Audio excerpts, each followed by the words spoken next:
Hello, everyone. Chris Higgins here, producer of the CX Leader podcast. You know, we here at Walker really enjoy producing this show, but we want to make sure we're delivering on what you, our listeners, need in regards to thought leadership and helpful advice on creating the best possible experience for your customers. So, I'm going to do something that no podcast producer would dream of doing. I'm going to ask you to pause this episode. That's right. Pause this episode and go to cxleaderpodcast.com/feedback and complete a short survey that will help us learn how we can improve the show. Go on. That's cxleaderpodcast.com/feedback. I'll wait a second while you do that. All done? Great. Thank you. Now, I won't waste any more of your time. Let's get to the show. When's the last time someone told you that the best solution to a business problem was to go play with some toys? Yeah, that hadn't happened to me either, but maybe it should. Play is the most fundamental mechanism how children learn, and it has been proven that if you learn things through play, you will not only learn them better and quicker, but you're also much more likely to utilize them in the future, all of these newly acquired skills that you have. Changing the way you look at customer experience by learning how to play. On this episode of the CX Leader Podcast.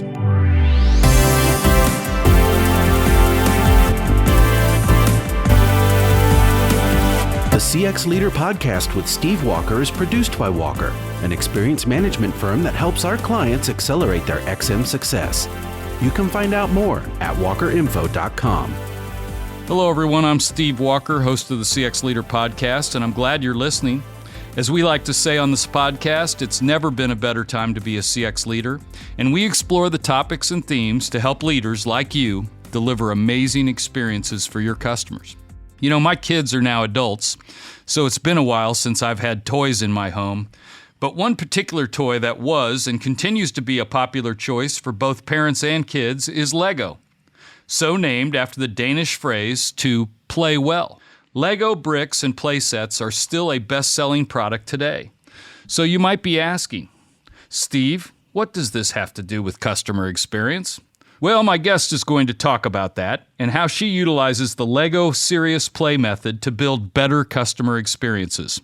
My guest is Sirte Pihlaja, CEO and Customer Experience Optimizer for Shirute, a customer experience agency doing research and strategy. And we're going to discuss the unique way she helps CX leaders approach concepts like strategy, journey mapping, and design. Sirte, welcome to the CX Leader Podcast. Thank you, Steve. Happy to be here. Well, it's my pleasure, and thank you for being a guest on the show. For some of my listeners that aren't as familiar with you, could you just give us a little bit of your background and your story and how you came to be a CX pro, and even a little bit about your firm, too? Sure, I'd be glad to. So my name is Sirte Pihlaja. I come from Shirute. We are the first customer experience agency in Finland. And I come from the happiest country on earth. Finland has been voted as the happiest country on earth for at least 4 times now in a row, maybe going strongly for the 5th one right now. So that's something that we really want to bring some of that happiness into the world. And that's why I created this agency about 12 years ago. And what was your background before you started your own firm? What else did you do? Thank you for asking that, Steve. My background is really in consultancy. So I used to work for the biggest consultancy companies such as Accenture and the biggest IT integrator here in the Nordic and European region, nowadays Tietoevry. And also before that, I was actually working as a journalist in the different sides of journalism. I really wanted as my childhood dream to become a foreign correspondent. I didn't get to do that really, but I did do some studies in Paris, which led me to the first EU presidency that Finland held when we joined the EU. Yeah. And I was working at the Ministry of Education as head of communications and PR, helping her out. And then what was the transition? Where did you find your passion for CX?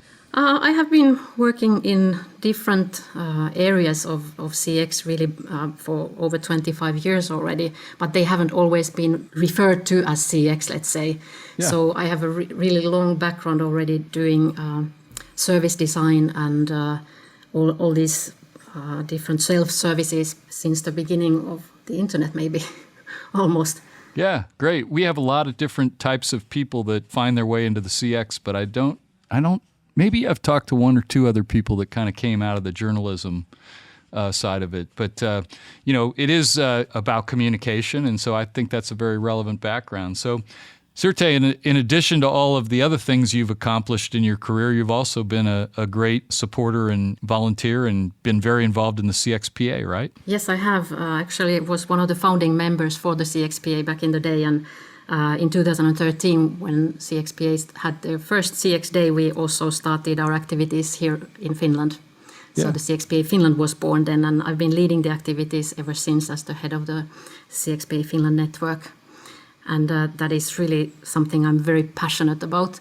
So in 2020, when Corona hit everybody, we decided to go global in the sense that we had, I think, 10 plus countries who joined us, the CXPA Finland, and we did together this CX Day for the first time. So we got all the different CX rock stars joining us because they wanted to join the effort to help everybody around the world get to hear these nice stories and important lessons from all over the world. So we had both guests and participants and speakers from all the different corners of the world. Yeah, we've collaborated a lot with the CXPA through the years on our podcast, and I think here at Walker we have 14 or 15 CCXPs now, and I've been around the business a long time, and for so many years we talked about having a professional designation, and by golly, it took the CXPA to do that. So congratulations, and thank you for your efforts on that.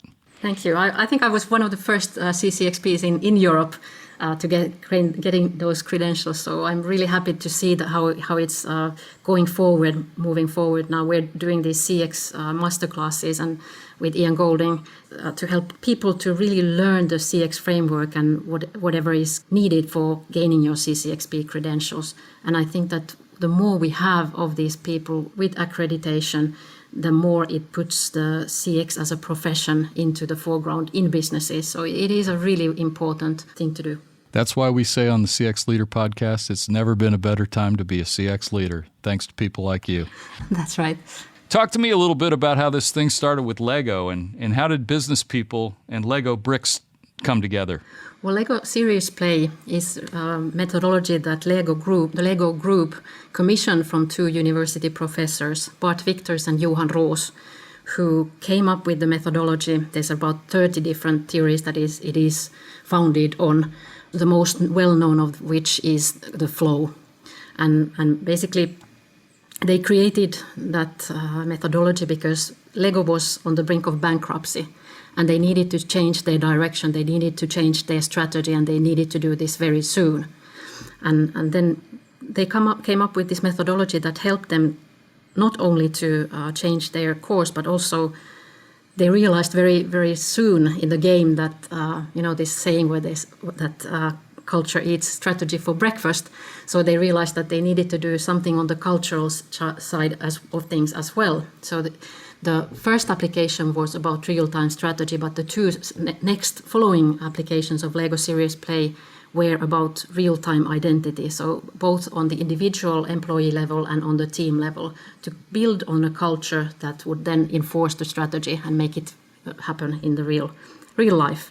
And then a fourth application was created, which is called the real-time strategy for the beast, which is a funny name if you think of it, but really it is meant for times very much like the ones that we are living in right now, where there is a turmoil, there's lots of things changing. It's almost, let's say, chaotic on the business environment at some levels. This was in the 1990s. At the turn of the millennium, Lego decided that this Lego Serious Play was not something that they wanted to invest in, and it was not their kind of core business line. They are still doing the Lego Serious Play, the kits for it, but they are staying on that side, and they have open sourced the methodology. And after that, serious proponents of Lego Serious Play, facilitators who had been certified in the methodology, have created their own applications on top of Lego Serious Play methodology, and we created the Shirute CX Play. Yeah, so you were the first one to connect this concept with CX? That's correct.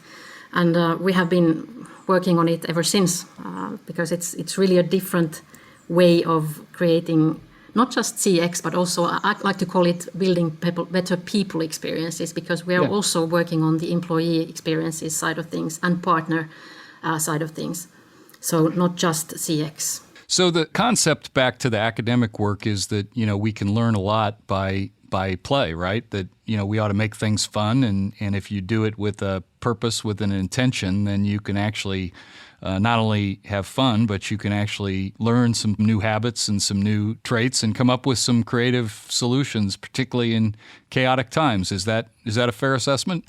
Definitely. I mean, play is the most fundamental mechanism how children learn about everything, about their cognitive skills, about themselves, about their friends, about how to communicate, about their relationships, all of that. And it has been proven that if you learn things through play, you will not only learn them better and quicker, but you're also much more likely to utilize them in the future, all of these newly acquired skills that you have. Yeah, I mean, I can tell you that as somebody who's getting pretty old in my life, one of the most enjoyable things to do is to learn new things and to pursue things that are of interest to me, whether they have any application or not. I think we'd all like to go back and be students at some level. And another thing that kind of strikes me is, most young children are very excited about learning, and then somehow, somewhere along the way, it's not cool to want to learn things, and yet learning and growing is really kind of the most human part of us, and particularly in the CX space where we have to adapt and we have to change and we can't control all aspects of it. So talk to me a little bit about how you apply it to a CX, maybe even give me an example, if you could, of how the process works. Well, I would first want to maybe go back to what you just said, that I don't think it's about it being uncool to learn things. It's more that the school system that we're all put through is something that makes us unlearn creativity. So I don't think that there are people who are either born creative or that they're not born creative, but rather it's everybody has that 5-year-old inside of them, and we just need to use creative methods such as Lego Serious Play, but it could be anything else that is considered a creative methodology to unlock that creativity that we have for the benefit of the business and ourselves. Yeah, that was kind of my point too, is somehow along the way the school kind of takes the joy of learning out, and so we want to put that back in. So unfortunately it does, yes. But to come back to your follow-up question about how we then take up these Lego Serious Play sessions, is that first of all, it cannot be called Lego Serious Play if you don't do a skills building session in the beginning of your workshop. So what it means is that we are doing these extremely easy exercises with people who are attending, where we are helping them to understand how to play with the Lego, how to create those metaphors, what is a metaphor, how to tell stories about your models that you're creating, how to share your different viewpoints with others. And we're kind of learning a totally new language in that. That's how I usually start my workshops, is by saying that I'm going to teach you a new language during this time. And people are like looking at me that what's she talking about? But when they finish after the session, they understand what I meant by it, because it's something that is really coming from your backbone and through your hands. You're talking through your hands when you're doing Lego Serious Play. So you don't have that kind of barrier of language. So you could be doing it with anybody and everybody. So give me an example. Like, do you do like journey mapping or something like that, where you give them a bunch of Lego pieces, and take me through that process a little more specific, I guess. Well, after the skills building part of the session, what we do is that the facilitator always has the different challenges that we have been thinking of, that this is what we need to have as the outcomes, and then we're addressing those things through these challenges. And everybody gets to build their own models of Lego bricks. And then when everybody's done their kind of response to that challenge, they get to, through storytelling, tell about their point of view. And through their model, they kind of depict the world as they see it, or as they imagine it, let's say, because there's a lot of innovation happening at the same time. So Would you use like an example of like a contact center or customer service or? Well, for instance, what we've done actually in employee experience with one of the biggest media companies in Europe is that they had a few, let's say, IT-related departments merged together, and they needed to create a culture that would then fit all of these new persons and their backgrounds. And we organized a big session with about 100 people attending that session, where they were all sharing their models and their thoughts and views on how they wanted to play their culture, what kind of background they had. They could tell about their backgrounds through these Lego models and things that they appreciated in their previous jobs or their previous department cultures. And then they were discussing on how to put all of that goodness into good use, let's say, because the next step after the individual model sharing is when you're doing a common model and you share. So there's never like wrong answers or right answers as such. Everybody's view counts, and they're put into a common model, so everybody gets to discuss different viewpoints through that model. And then what we do is that we put in what we call agents. So agents, they might be people and persons as maybe the term might draw you to think, but it could be also resources, budget, laws, I don't know, competition, all things that affect this model as a whole. And then based on those agents and the relationships that emerge in the common model, we can then start playing around the common model, and we put scenarios in. So for instance, for this media company, at a different workshop, what we did with them was that we started putting, like, for instance, these scenarios that what would happen if, say, your print plant would go down here, and then what would happen? Or then if COVID would happen. We didn't know about that at that point, but because the idea there is that you do like easy things, scenarios that actually it is really easy for you to imagine that this might really happen in the near future, and then things that would explode your whole business, and you do all those scenarios in between, and then you have played around that model, all that might happen, and always adding things that sounds even more outrageous in a way. Yeah. But then you might end up with seeing what will actually happen in the future, and have plans how to proceed if that should happen. So we come up with the simple guiding principles based on that. Yeah. So in this scenario you're describing, you're really trying to define what would be maybe an ideal culture and how you would respond to various things that would occur given, a more ideal culture. And I see how it could be very collaborative. So I like the exercise. And I think I personally would have a lot of fun doing this, but I got to believe that there's some people who come to these workshops and they just go, I'm not going to do that. Well, we do have skeptics, and I do appreciate them being there and understand why they are, because this is a child's play. I don't want to participate or anything, but we usually say to those people that please have a look. You can sit by the sidelines, and if you feel later on that you want to join us, then you're very welcome. But please don't make the atmosphere or the attitudes go down because you are yourself not interested in it. But never has it happened to me that they wouldn't have joined when they had been looking at it for a time, because people, when they see that everybody else is having fun and I'm losing on all the fun because I'm not letting go of myself, and that's the whole point of doing Lego Serious Play, is to get into that flow state of mind where you're not thinking about the things that are kind of restricting from you from doing things, but rather you launch yourselves. And that's not just once or twice that has happened to me, that during or after a workshop somebody came to me telling that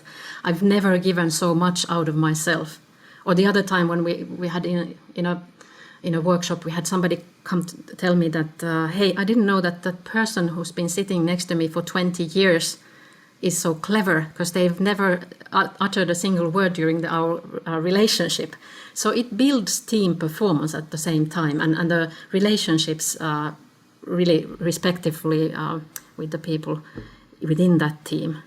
And I've had everybody like from different domains, like the one person once in one of the, well, I had after a keynote speech at the conference, we did a small demo session of Lego Serious Play, and I had a funeral contractor, and they said that after that I was so skeptic about it, and then when we finished, where can we do this again?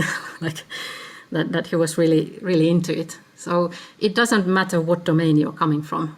And we are actually doing a lot for banks and financial institutions and well, let's say companies that you wouldn't consider to be playful as such. But actually when they find that possibility to be kind of launch themselves to do something totally different, they are totally sold for it. I'm relating to this as I'm learning more about it, and I think all of us that do some sort of facilitation or workshops, there's always skeptics in the audience, and sometimes it's a little more passive-aggressive, I guess. But when you put the Lego out there and say, this is how we're going to do this, I think you almost call the question immediately. So I love it. I think it sounds like a very powerful way to kind of get people out of their comfort zone.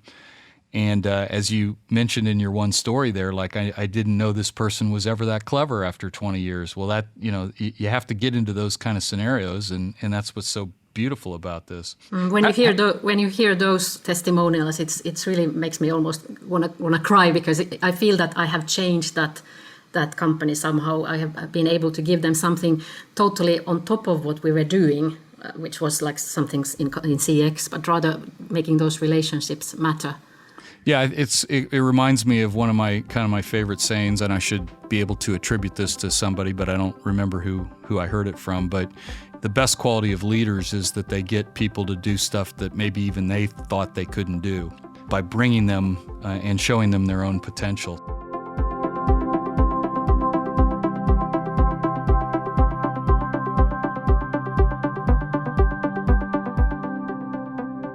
My guest on the podcast this week is Sirte Pihlaja.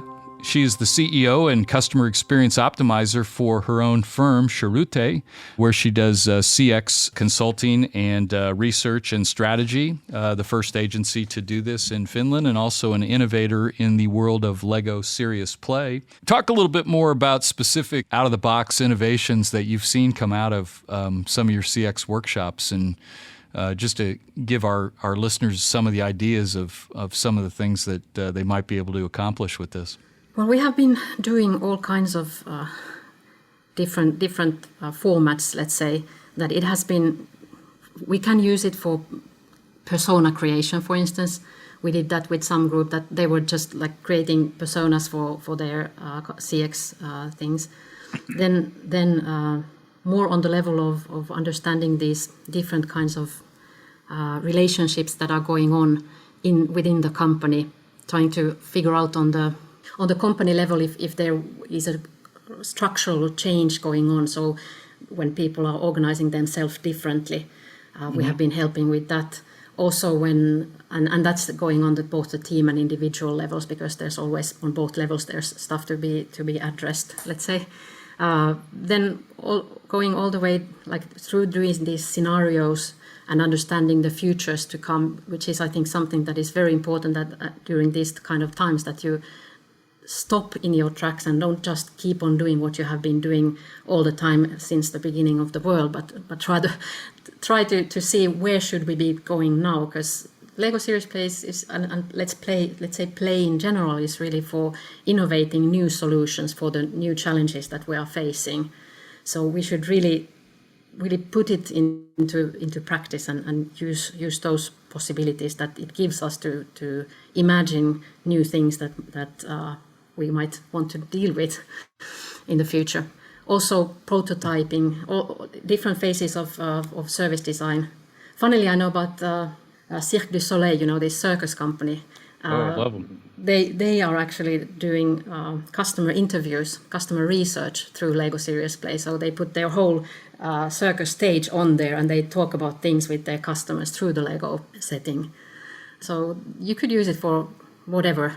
It's more a question of imagination. Yeah, I mean, that really is kind of the job of the CX Pro, really, is to create a better future and get people to think outside the box and innovate kind of from where they're at and how they could make things better. And sometimes you might just it might just happen so that you find your customer inside the box and you can pull them outside and kind of be there for them. Yeah, absolutely. That's exactly what we want to do as consultants is, again, help our clients even envision something that maybe they hadn't seen before. Sirte, you talked a lot about various ways that you facilitate Lego Serious Play for innovation and improving the CX experience. I guess in this environment today, we don't always get the opportunity to get together. So is this something that you can do virtually? Can you do it in an online or a virtual setting? Yes, very much so. So, like everybody, we had to come up with ways of putting Lego into play in the virtual world as well. So we have been doing workshops also in the online setting. The way it changes the game is that, of course, everybody is sitting in front of their cameras and they're showing their models in front of the cameras, and there's a lot of technical that comes into play. But the kind of essence of Lego Serious Play is still the same. And what we do is that we just deliver those Lego bricks to their homes or their home offices, wherever they want to play with them. So it really doesn't depend on whether you're doing it virtually or not.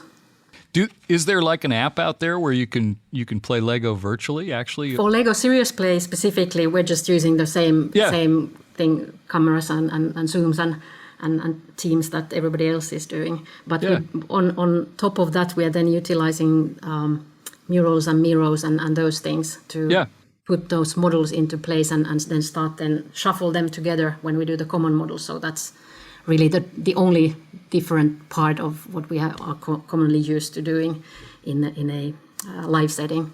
Does every participant get the exact same set of Lego? That would depend on the case. Okay. Yes, if it is us who's delivering the Lego for them, but there are times when, for instance, somebody decides to join in and they haven't been delivered the Lego set because they decided on a late notice or something, so they can come up with their own, go through their... Grab their kids' stuff? Yeah, basically that's totally possible. So there are specific Lego that you can use bricks for Lego Serious Play, but you could play with any. So I know of other Lego Serious Play facilitators who have had their participants even do stuff with books or paper clips or whatnot. Yeah. So it's all part of the game, being creative. I love it. Sirte, this is the time where I ask every guest to give us their take-home value. It's kind of one of the things we do here on the show is we try to leave our listeners with your best tip, something very practical that they could take back and they could apply to what they're doing with their own CX program today and make it better. So, Sirte, please give us your take-home value today for this podcast. I think that the most important thing about creativity and business and seeing business through a playful lens is to really rewire your brain to be more creative and let loose in some ways. And there's actually, what happened to me this year was that we were on a skiing trip with my family, and we started to talk about different kinds of people in the slopes. And I was doing, I do snowboarding with my right foot in front, whereas everybody else does it with their left foot in the front. And so I'm being called goofy for that. Yeah, goofy footer. Goofy footer. And that... I think that's what they call surfers that do it the other way. They call them goofy footers, right?